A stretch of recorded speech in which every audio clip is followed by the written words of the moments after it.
Yeah, like the first time I came to China. Well, actually the second time was more. The second time I rode a motorcycle around Fujian province. And it was so clear to me. This country had it all.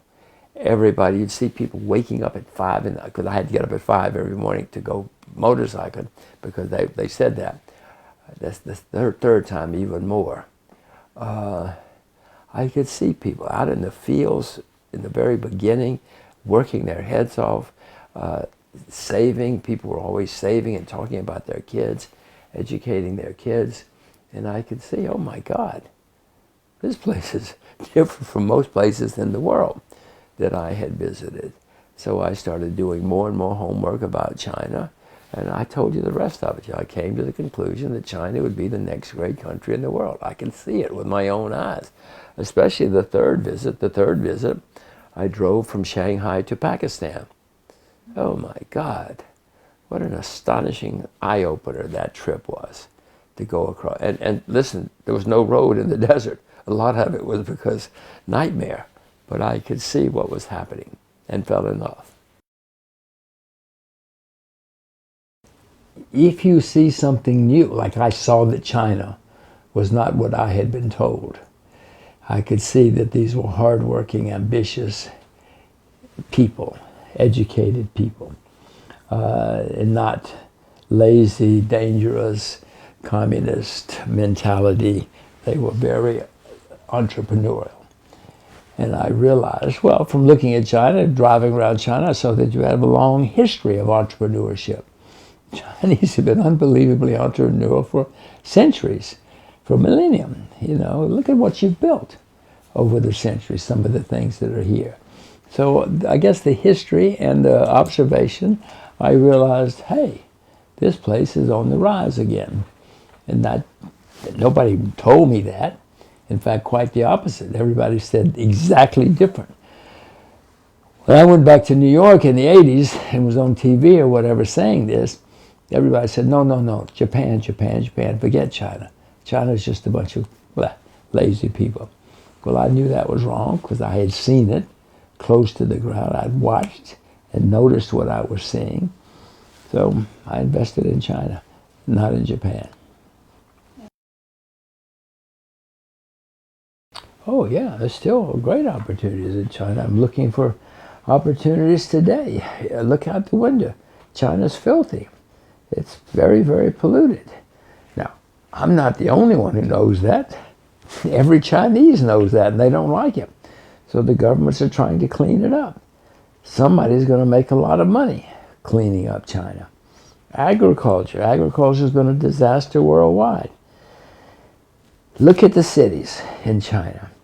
Well, Beijing knows that too.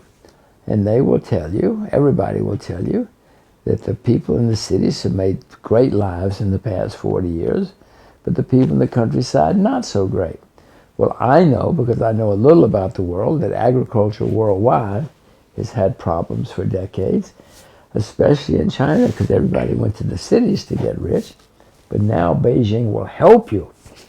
If you want to be a farmer, if you want to live in the countryside, Beijing will do everything they can to help you, because they want the people in the countryside to be successful now.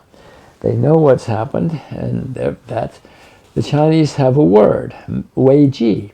It's a fabulous word. It doesn't exist in the West. We haven't been around as long as you. The Japanese have the same word meaning the same thing. The Koreans do. You've been around a lot longer than us Westerners. So those sorts of things lead to opportunities. You know, disaster is an opportunity. For hundreds of years, it's been difficult for Chinese to travel. Now it's very easy to get a passport. It's very easy to take money out of the country for travel. There are 1,400,000,000 Chinese. You've been cooped up here for a long, long time. You all want to see the world. You all have the means to see the world now. You can see your own country, and you can see the world, and the world wants to see you. So Asian tourism, especially Chinese tourism, is going to be one of the great growth industries of our time. You have to understand the numbers, the balance sheet, the income statement. You have to read a lot about their financial situation. You have to know about the competitive situation. You have to know about the supplies. Can they get supplies that they need? You have to know about the management. Do these people know what they're doing? All management tells you a good story, but you have to then judge whether they know what they're doing or not. I tell you, I can tell you a great story. But you have to judge whether or not my story is a good story or not, whether I'm good management. All management will tell you a good story, but you have to use some judgment to decide whether these people know what they're talking about and whether they can succeed or not. And even then you will make mistakes. Mm-hmm. The investors make mistakes too. Even the best investors make mistakes. Mm-hmm. This is not easy. Nearly all agriculture is down compared to where it has been in the past. I mean, pork is high in China because you had a problem recently. But most agricultural products are low on a historic basis. If you look at Google, Amazon, Tencent, Alibaba, they're all very high compared to nearly all agriculture. Nearly all agriculture historically is down. Pork in China is very high because you had a problem. But most agriculture is down a lot. The ones that are down, that will go up, those are the ones that are going to cause the most economic change. Most agricultural prices are not high on a historic basis. Sugar is down 80%, I told her before, from its all-time high. So the ones that are down are probably the ones where there are opportunities and they will cause the most change. I don't see any agricultural prices that are going to cause turmoil. Turmoil comes when prices are high and they go down. I cannot think of any agricultural products that are so high. Most are down over the past several years. So I don't see any turmoil coming from agriculture. The technology is changing everything. You will have robots driving tractors. You will have drones. Yes, in the countryside, technology will help change everything. But you still have to have somebody be the farmer. Somebody has to say to the robot, this is what you must do. Somebody will have to say to the drone, this is much. So you need farmers, but technology certainly, digitalization, Beijing will help you. Rural revitalization. Yes, it is happening. Yes, it is happening. Huawei is leading the way in 5G. For instance, you always have somebody who comes up with new things. In English, it's called, something new comes and grows. Drones. Drones is a new industry where someone will be the leader, maybe China, I don't know who. There are always new industries that are developing, and somebody will be the leader. And China will certainly be the leader in many of those industries because you have so many engineers. Shenzhen is a huge technology center now, and they built a bridges to Macau. They're opening all that up with railroads and highways. China has said we want to make this a new thriving entrepreneurial center of China. We are integrating the infrastructure We're giving them encouragement. So Beijing wants to do it. When Beijing wants something, it often happens. You don't want to learn to drive a tractor, go to the Bay Area. Well, China is going to be the next great country in the world. You know, the 19th century was the century of the UK. The 20th century was the century of the US. The 21st century is going to be the century of China. Everything is going to be more and more Chinese as you grow and expand. There will be problems in China. America became the most successful country in the 20th century. But along the way, we had many problems.